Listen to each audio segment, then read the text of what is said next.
Hello, and welcome to Learning Music with Pat.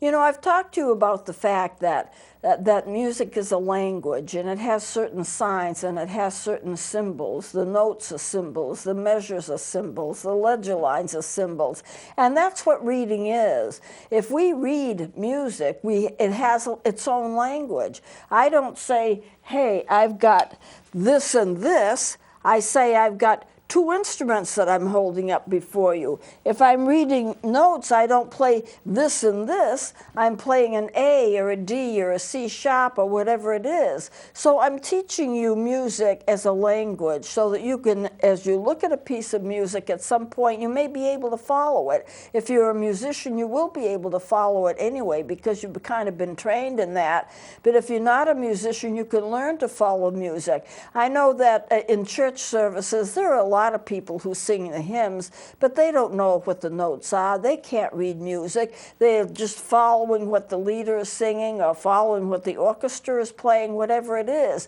But at some point, they can stop to learn about it. So music is a language. So I've written this waltz, and this is just a waltz. You have to remember, when I write, I basically write for students.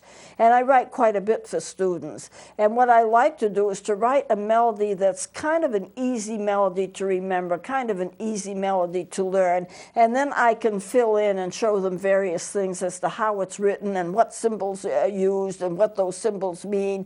So I wrote this waltz, and it's on this page, and I'll be following it and then describing it to you and what I've done. And it's a simple kind of a waltz. There is a repeat sign in it. I may or may not take the repeat sign, but it doesn't matter. It has various symbols in it, and we'll be describing it. So this is just a waltz, and I've just titled it Waltz, and I'm going to show you how I wrote it and what symbols I use to describe it when I finish it. So let me start off with this waltz.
And that's the whole thing. So let's go to, I'll put this down.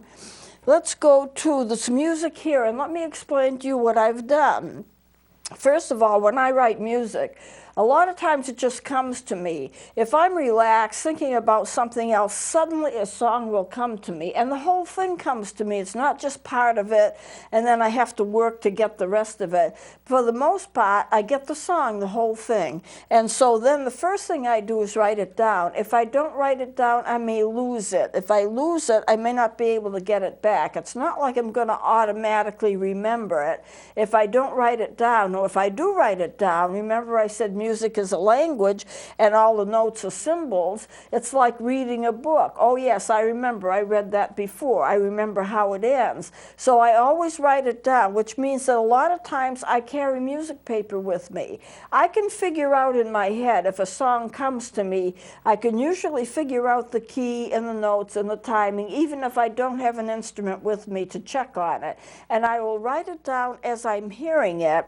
And I may not get everything right, but I get most of it right. And then when I have an instrument with me, I can check and see if it's right, and I can figure out the keys, and usually it's right on. But sometimes I have to tweak it and make a few changes. So this is one of those songs that just came to me, and I said, gee, I think I can use that in a class. And I just scripted it, and it turned out right. But this is what I did, and I want to show you how music is written. If you look here, there is some symbol on top. I don't usually put them in music that I write, and a lot of people don't. But if you get professional music, a lot of times these are put in, and especially for student music. This is a staff. I know it's just 5 short lines. This is going to be the lowest note that's in it. And this is going to be the highest note. Now, why they do that, especially in student music, well, students will know what the lowest note and what the highest note is going to be, so they can be prepared to play those. So that's the range of the music. I've done the whole song in basically 1 octave. This is a low note of D, this is a higher note of D, so that's going to be a full octave. Then you have a quarter note equals 70. That tells you the speed of the music, how fast you're going to play it. And if you don't know approximately what that's going to be, you can get a metronome. I don't have one, or I would bring it in to show you. A metronome that actually will tick-tock, tick-tock the exact time. You set it for 70, and it will automatically tick the time that it's supposed to be, so you can get an idea as to what the timing should be, how fast you should play it. The old ones were like triangular, and they actually had a little slider. You put the slider down on a little metal piece to where you wanted it, and it would swing. It was like a pendulum. It would swing back and forth, tick, tock, tick, talk. Now they're all digitized, and you don't have that. But at any rate, it was pretty accurate. But at any rate, if you play enough music, you kind of know what that's going to be. Your key signature, 1 sharp, that means it's in the key of G.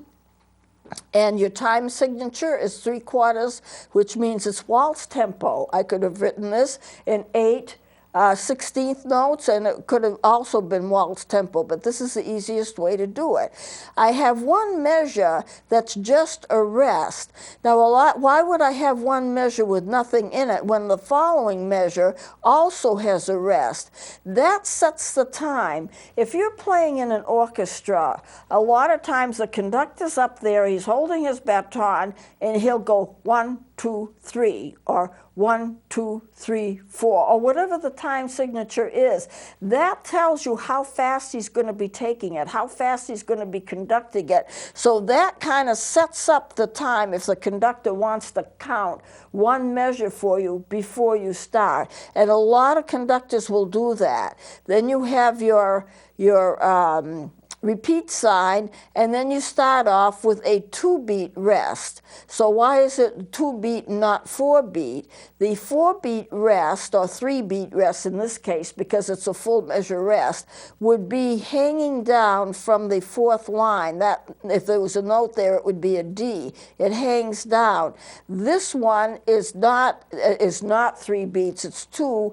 It kind of pops up on the B, so they are drawn a little differently. The full length hangs down, the shorter rest it kind of pops up. And then you have your repeat there, so you know you're going back to that. There is a hold, so when you play that first note, it's an introductory note, and you just hold it there, and then you stop. There's a little slash mark there. You stop that. When I played this, and I just want to play that part of it, I'll play this D, and I'll hold it. I'll stop, and then I'll begin here again, and that's what I did before, but I want to point that out. See, it just starts out on full tempo when you finally get back to it. So, okay, you start that.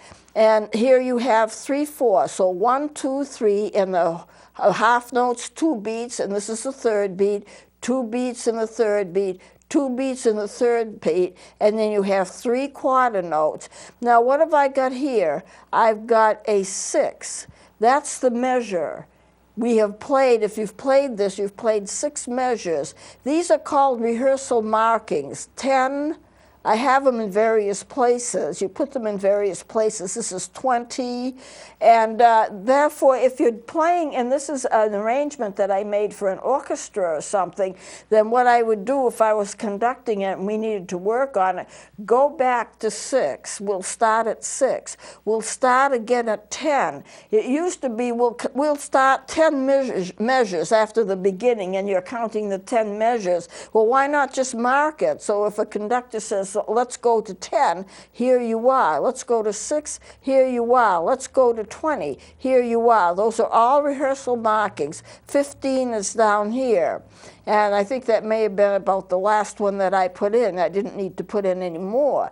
So that's what that's about. I put in breathing marks. Now, this is a phrase. Phrases are usually 4 measures long, but they don't have to be. You can vary it. Here's a phrase. It just kind of comes up. This is a whole line. This music kind of belongs together as a theme. And then at the end of that phrase mark, I have a breath mark. And then I have another phrase mark, and I have a breath mark right here. Why right here? Why not at the end of the measure? This kind of completes a theme with a certain amount of notes, and this starts it again. So you want to breathe between. You don't want to breathe halfway through a phrase. You want to breathe at the end of a phrase, and then when we start the music again, you have enough breath to go through it before you take another breath, which is right here. Not at the end of the measure, but at the end of that phrase, you take a breath, and I have that pretty much all the way through. When we get here, I've got a natural here. This is a natural. I just want to remind a person that that is not flatted. Well, it's not in the key signature, but it is flatted here.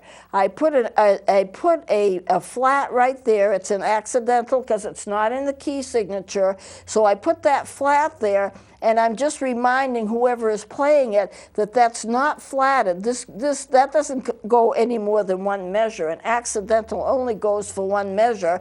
And so you have your natural right here just as an affirmation that that's a natural note and not flatted. I wouldn't have to put that in there. I only put that in there as a reminder.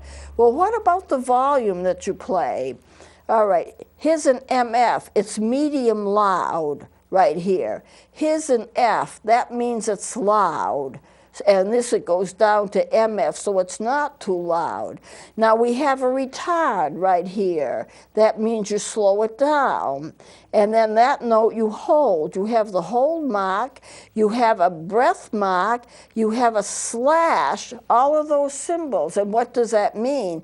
Well, if I'm going to play it, I'm going to slow down where that measure with the natural is. I'm going to slow down, and when I get to that note, I'm going to hold that note. I have to hold it 2 beats anyway because it's a half note, but I want to hold it longer, so I'll put that hold over it. Now the slash mark means I just stop playing for just a fraction of a second. It's like we're done, and then I play another note and I put a hold over that. In the meantime, I've taken a breath after that hold, and that is a longer note, like I did it up here. And then when we get here, I put an A tempo. That means we go back to the normal tempo. So as you can see, this is a simple piece of music, but it gets complicated. Then we go back to the 3/4 time, and then here you have, it's fairly soft because you have this carrot-like thing here. It's fairly soft, and as the lines get wider between them, the space gets wider between the lines, it gets louder until you get to that F, which means really loud. And here is a 15. Here's another rehearsal marking right there. Here's another phrase mark. And so you can see that it gets complicated. It really gets complicated. And this is not a hard piece of music. I like to write music that's simple. I'm not trying to be Beethoven. You know, I'm not trying to be Scarlatti or any of the great composers. I'm just trying to write simple music to teach with, and music that people can kind of listen to and it's pleasant. I listen to the music that I hear on the radio, and that's one of the reasons I really listen to the radio, and the music is just horrible. When I say horrible, I'm not saying it's not well played. I'm saying that the types and the styles of music isn't anything that's going to calm you down or give you any relaxation or anything like that. It's usually slam, bang, the louder the better, and I can take a certain amount of that, but there are times when you just want something quieter, you want something to relax with, you want a melody that you can keep in your mind, a melody that's uplifting, and that's the kind of thing that I like to write when I write. But I'm not trying to make hard music. You know, I've seen a lot of kids play music in recitals and so forth, and I've seen a lot of young people play, and they like to play the hardest thing that they can possibly play to show off their skills. And what happens if they're not well prepared or the music is a little too advanced for them, they just kind of muck it up. It's better to play something. If you're going to be doing a recital, if you're going to be doing a concert and you're going to be doing solo work, it's better to play something that's a little bit below what your ability is and do it right and let it sound really good than it is to play something that's too hard for you and then get mixed up on it, and then you look like you haven't practiced when you have practiced. You need to get the music that you can get the most out of, and when you practice, you need to practice to get the most out of your practice time. And what I think I might do when we meet together in another episode is to show you how to practice. You know, it's like showing a person how to memorize, showing a person how to get the best use of their practice time. And you will learn a lot if you do that. So I may do a special session on that. So let's get back to this music. It is a waltz. You get a tempo means you go back. Here is another place where I have a retard right here, I have a hold right here, and then we stop after the hold and don't play, but that's going to be for a very short period of time, like a fraction of a second, very short period of time, and then you have your breath mark right here. And then when we play, you go a tempo, that means you go back to the original tempo. You don't gradually get it back to the regular tempo. You just go right at it. And here's another breath mark and another retard side and another hold side. Now here's your repeat, where you're going to repeat to. You're going to repeat to the beginning, and you're going to do the whole thing again. You see, it's a short piece, so you can do that. But you see how much you can learn just on the basis of taking a small piece, a piece that's not too difficult to play, understanding what all of the words mean, and then you can learn how to play it. So I'm going to play it once again, just once. I had some other things planned for today, but I just am not going to have the time to get into them. The next time I come, I'm going to show you all of the fingerings for the notes from the B, A, G, F, E, D, which I've been showing you anyway, B, A, G, F, E, D, and then going the other direction from C all the way up to the full range of what the recorder can do, which is 2 octaves, and I'll be doing that next time. So let me just run through this quickly, and then we'll close it with this song.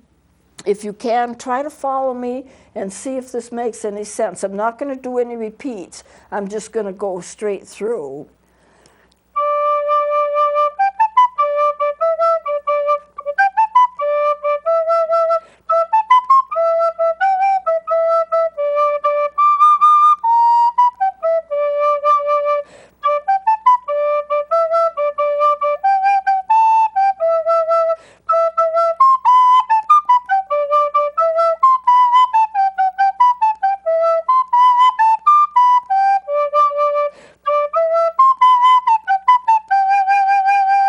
One more thing I want to comment on. This note, D, B, G, and D. That is an arpeggio. It's like a chord, but woodwinds and brass can only play one note at a time. So therefore, that chord gets broken down to.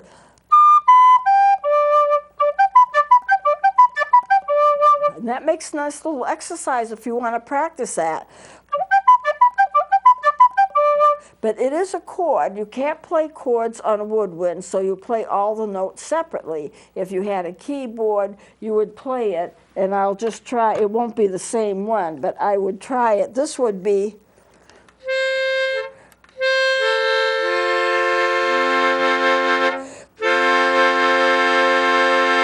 That's a chord. Now on a woodwind, you have to play all the notes separately. So I'm going to close it here, and we'll continue next time doing the things that I've mentioned. So please join me then.